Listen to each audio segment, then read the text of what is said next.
हाय, मैं हूँ शुमोना और सारे पेरेंट्स को स्वागत है मेरे मॉम न्यूज़ चैनल पे।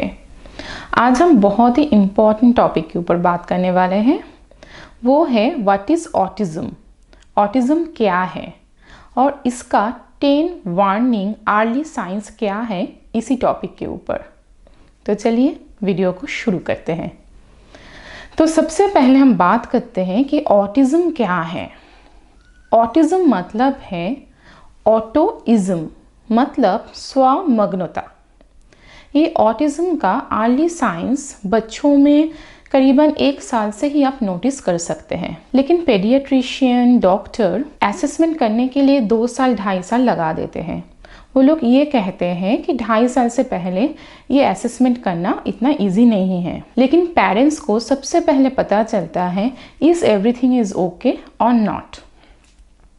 आपको पता चलेगा कि आपके बच्चों में कुछ ना कुछ अलग लग रहा है, समथिंग इज़ डिफरेंट। तो वो साइंस के बारे में ही आज हम बात करेंगे। उन साइंस में से सबसे इम्पॉर्टेंट है आई कांटेक्ट।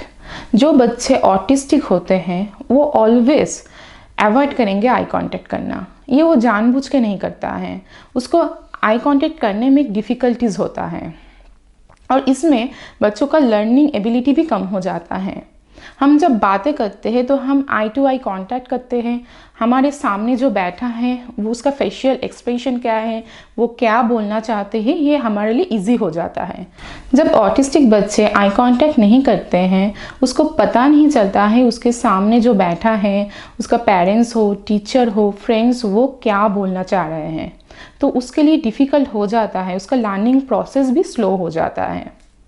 सेकेंड, हम बात करते हैं कि बच्चे अपने नाम पे कभी रिस्पॉन्स नहीं करता है, वो अपने दुनिया में ही खोए रहते हैं। अगर आप बहुत ज़ोर से भी उसको अपने नाम से बुलाएंगे तो रिस्पॉन्स ही नहीं करेगा। कभी कभी पेरेंट्स को ऐसा भी लगता है क्या कुछ हियरिंग प्रॉब्लम है। अगर आप हियरिंग टेस्ट कराएंगे 90% टाइम आप देखेंगे कि एवरीथिंग इज़ ओके, लेकिन फिर भी बच्चे रिस्पॉन्स नहीं कर रहा है, मतलब वो अपनी दुनिया में ही खोया है। उसको पता भी नहीं है कि ये उसका नाम है, कोई उसे बुला रहा है, हमें रिस्पॉन्स करना है। तो ये डिफ़िकल्टीज भी बहुत होता है। तो थर्ड पॉइंट हम बात करते हैं कि लैक ऑफ पॉइंटिंग। बच्चों में करीबन 1 साल से ही पॉइंटिंग करना आ जाते हैं।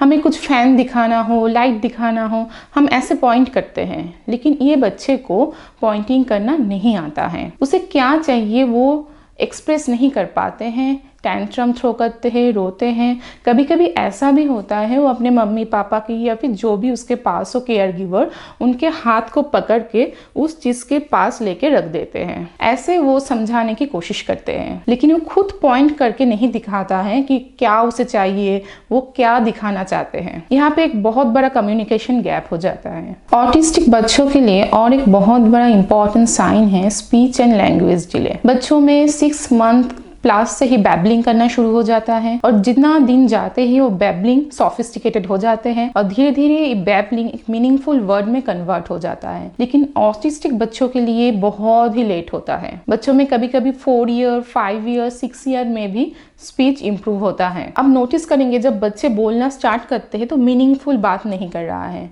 वो मे भी रिपीट कर रहा है। आप उनको पूछेंगे व्हाट इज़ योर नेम, वो भी रिस्पॉन्स में आपको बोलेगा व्हाट इज़ योर नेम। उसको पता नहीं है क्वेश्चन आंसर क्या है, कुछ पूछ रहा है मुझे आंसर देना है या फिर मुझे मीनिंगफुली एक सेंटेंस को कंस्ट्रक्ट करके बात करना है, ये उसको समझ में नहीं आता है। यहाँ पे एक अंडरस्टैंडिंग लेवल का गैप हो जाता है। तो स्पीच एंड लैंग्वेज डिले तो डेफिनेटली होता है ऑटिस्टिक बच्चों में। और स्पीच आ भी जाता है जल्दी तो वो रिपीट करते हैं, मीनिंगफुली आपको एक्सप्रेस नहीं कर पाते हैं। 5th पॉइंट पे हम बात करते हैं कि ऑटिस्टिक बच्चे को एक्सेसिव सेमनेस पसंद होता है। उसके आसपास जो भी हो रहा है वो सेम होना चाहिए। वो एक रूटीन में रहना बहुत पसंद करते हैं। अगर उसमें कुछ चेंज आ जाते हैं तो बच्चे बहुत ज्यादा इरिटेट हो जाते हैं। अगर उसे कुछ चीज पसंद हो, जैसे कि कोई सॉफ्ट कपड़ा हो, सॉफ्ट ब्लैंकेट हो, उसको लेके बहुत ज़्यादा ऑब्सेस्ड हो जाते हैं, उसे बस वही चाहिए। ये पर्सन को लेके भी करते हैं।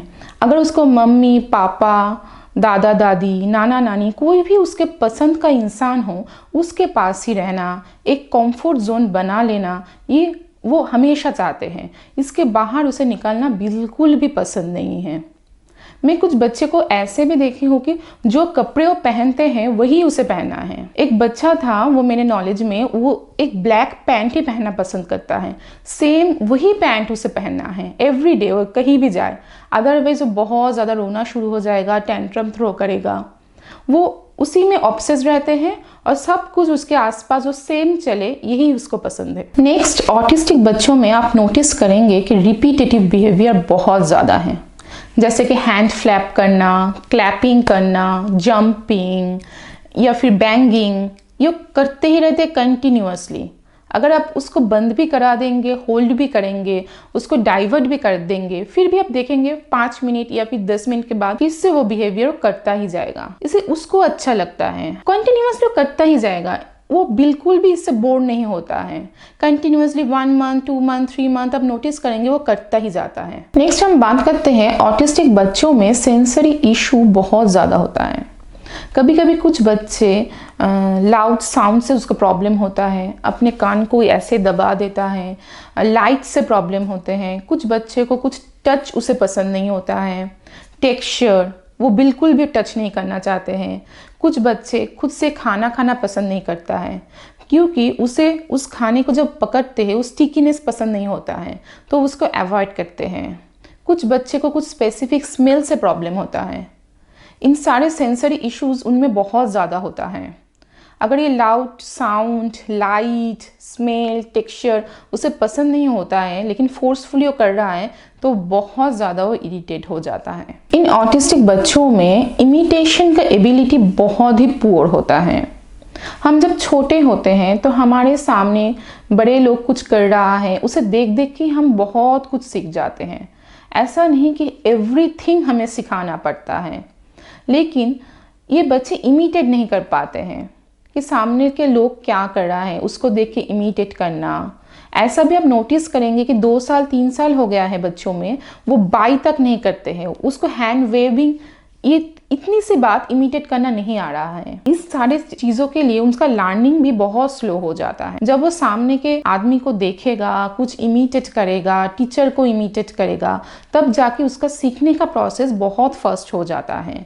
लेकिन अगर इमिटेशन एबिलिटी इतना कम हो तो वो सीख नहीं पाता है, और ये इमिटेशन एबिलिटी कम होने के कारण उसका स्पीच भी डिले होता है। ये स्पीच जब बच्चे छोटे होते हैं उसे समझ में नहीं आता है कि सामने का आदमी हमेशा क्या बोल रहा है। वो सुन सुन के भी बहुत सारे वर्ड सीख जाते हैं, लेकिन वो साउंड भी इमिटेट नहीं करते हैं। जाहिर सी बात है लर्निंग एबिलिटी तो कम ही होगा। इन ऑटिस्टिक बच्चों में मोटर डिले भी बहुत ज़्यादा होता है, वो ग्रॉस मोटर हो या फिर फाइन मोटर, जैसे कि पेंसिल को पकड़ना, स्पून से खाना खाना, ये मोटर स्किल उतना अच्छा नहीं होता है।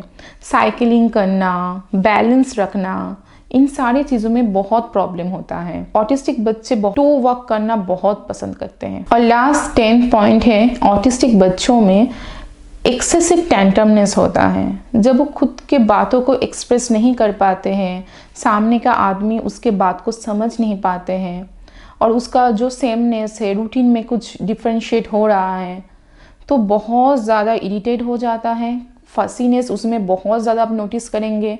कभी कभी तो पब्लिक प्लेस में भी टेंट्रम करना शुरू कर देते हैं। और कुछ बच्चे कभी कभी वायलेंट भी हो जाते हैं, खुद को हीट करते हैं, सामने के आदमी को बाइट कर देते हैं।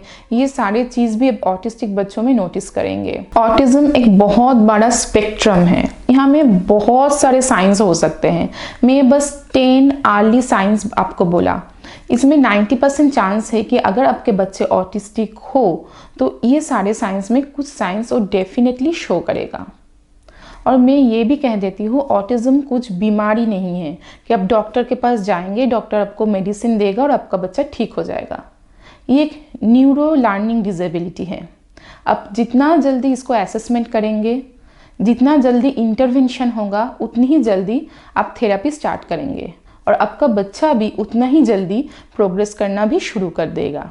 अगर आपको लग रहा है कि एनीथिंग इज़ रॉन्ग, इन सारे साइंस में बहुत सारे साइंस आपके बच्चों के बिहेवियर के साथ मैच हो रहा है, तो प्लीज़ टाइम वेस्ट मत कीजिए, डॉक्टर के पास जाइए, उनका सजेशन लीजिए। अगर आपको मेरी वीडियो अच्छी लगी, बेनिफिशियल लगी, तो प्लीज़ मेरे चैनल को सब्सक्राइब कीजिए, मेरे वीडियो को लाइक कीजिए और कमेंट करना बिल्कुल भी मत भूलिएगा। फिर मिलते हैं किसी और एक नए बेनिफिशियल वीडियो के साथ। तब तक के लिए गुड बाय।